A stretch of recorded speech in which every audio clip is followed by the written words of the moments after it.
kita lanjutkan kembali. Kalau di PPATK ketika ada korupsi yang terindikasi dari sebuah dinasti politik, apakah ini mengendusnya akan lebih mudah? Karena dalam dinasti politik uang larinya tidak jauh-jauh, pasti ke lingkaran-lingkaran itu juga. Ini memudahkan tidak?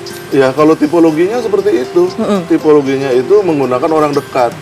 Yang kasihan kan akhirnya karena menggunakan istri, anak kan akhirnya keseret semua tuh. Kalau KPK padahal hanya meminjam nama saja begitu ya?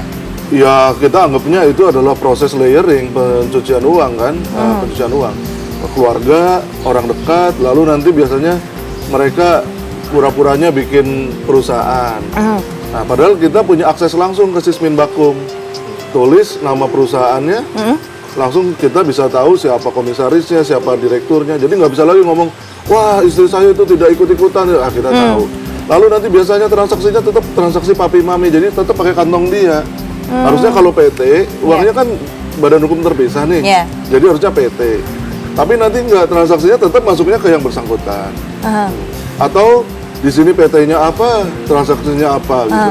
Nggak jelas, nggak matching. Nah, seperti itu. Oke, baik. Nah, beberapa waktu lalu juga PPATK sempat melaporkan ada sejumlah aliran dana yang tidak wajar dari sejumlah kepala daerah. Betul begitu? Ada berapa?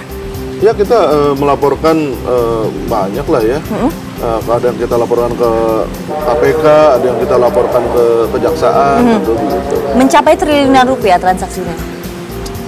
Ya, kalau menyangkut, karena kita concern sekarang ini dengan KPK, kita juga sedang melihat kerusakan-kerusakan alam atau ekstraksi sumber daya alam. Sehingga kita memang fokus kepada sumber daya alam. Ya, kalau sumber daya alam, penyelenggaraan perizinan, lalu mereka biasanya sudah mulai membuat perusahaan-perusahaan seperti saya bilang tadi, bahkan ada yang ke luar negeri gitu ya. Jadi ya uangnya pasti besar. Ya. Oke, baik. Sekarang saya mau ke Pak Ikrar. Apa yang bisa kita lakukan untuk menghindari politik atau dinasti politik yang juga semakin menyuburkan korupsi di dalamnya? Apakah dengan sistem pilkada langsung maupun tak langsung, mana yang lebih memungkinkan untuk menyuburkan dinasti politik seperti ini? Gini ya, itu pilkada langsung maupun tidak langsung sama aja. Ya, proses korupsinya bisa saja terjadi juga ya. Tapi yang jelas sebetulnya seperti yang kewajiban dari misalnya calon untuk kemudian memaparkan uang yang dipakai dan sebagainya ya, dan kemudian pemantauan dari PPATK dan KPK mengenai seberapa besar uang dihambur-hamburkan oleh calon-calon anggota DPRD, DPR atau kepala daerah ataupun presiden ya, itu akan ketahuan apakah kemudian mereka itu menggunakan money politics atau kemudian memiliki cukong-cukong ya, yang dalam arti dalam bahasa Indonesia dikatakan sistem ijon itu ya.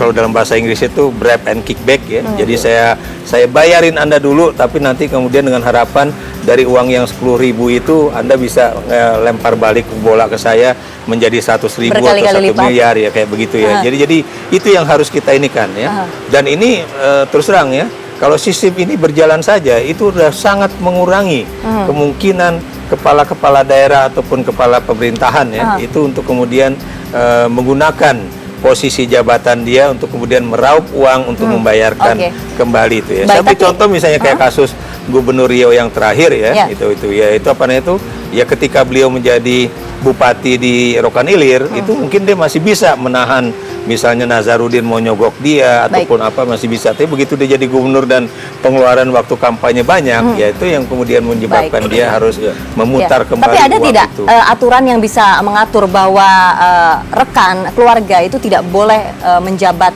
jabatan tertentu yang satu daerah dengan incumbent? Jadi itu yang dulu juga diusulkan oleh Dirjen Oda ya. Jadi Pak Joharman Sahodjoan itu atau Kementerian Dalam Negeri mengusulkan ada pasal di mana kemudian kalau misalnya bapak atau ibunya itu menjabat, itu tidak boleh kemudian berikutnya setelah 2 kali masa jabatan itu kemudian suami ataupun anak ataupun istri itu kemudian maju ya. Cuma Anda tahu kan bahwa ketika itu diintroduksi, itu yang menentang juga banyak dengan alasan katanya itu kan hak politik orang gitu kan. Baik, hak politik orang. Terakhir Mas Reza sebagai penutup.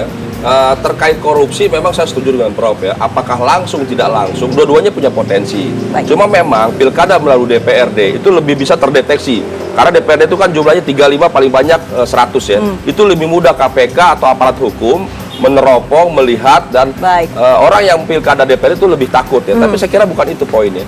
Korupsi ini ada dua pintunya. Pertama melalui APBD sama non APBD. APBD itu masih bisa diteropong, dilihat, dikaji apakah itu proses penganggaran Departemen Keuangan, kemudian Depdagri kan memverifikasi dan sebagainya. Tapi yang berbahaya itu yang justru non APBD APBN, yaitu izin-izin yang seperti terjadi migas, tadi tambang, hutan itu jauh lebih besar ternyata.